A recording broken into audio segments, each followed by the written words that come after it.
tahiny Jesosy daholo tsika. Za moa zany Bartel Aurélie Rasoavelomary no anarako de za ato anatin'ity vondrona fikambanana vavaka andramoka izaho ty tafiditra tato efa ho roa taona latsaka kely zay de tafiditra nidirako tato ary betsaka ny zavatra efa fantatro tato zany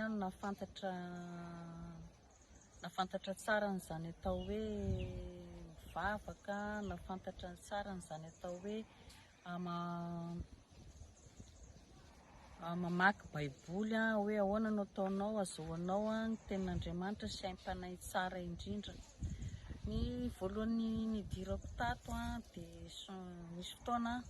tena hoe nangetaheta mihitsy hoe te hiditra ao anatin'izany hoe aiza Tompo ny lalana tena tianao hidirako mba toroy ahy fa sao de mivezivezy aho. Mahatsiaro tena ho tsy ampy tenin'Andriamanitra mahita an'le olona mahay tenin'Andriamanitra reny mavita mamaky baiboly de indray alina za zany taitra amin'ny andro alina de nahita notification milatsaka teo amin'ny telefonako rehefa nijery telefona zany de misy notification niditra de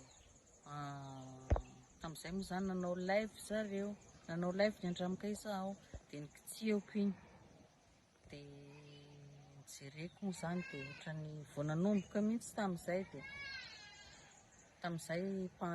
kaiky Pentecoste tam'izay nisy fifadian-kanina de tonga de nisy fanentanana hoe zay te araka aminay ifadianana de aoka soratra anarana tonga de niditra MP tagny amin'ny pastera de voaray tao zany tam'izay groupe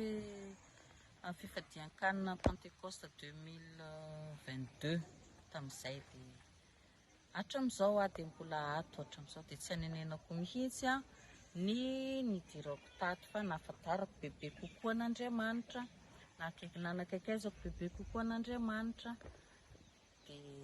de zay de mankasitraka antsika rehetra fa zay zany no nahatonga ahy tafiditra tato de hatram'izao moa zany de mbola ato.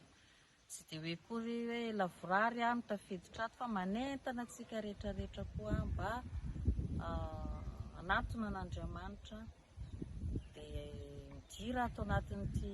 andramoka izaho ty fa de tsy anenenanao angamba ny tafidiranao ato de arak'izay tenin'izay hoe andramoka izaho tsy vitsy ny efa nanandrana de mbola tamana hatram'izao de mankasitraka mankatelina antsika rehetra zay niainy de tahiny Jesosy.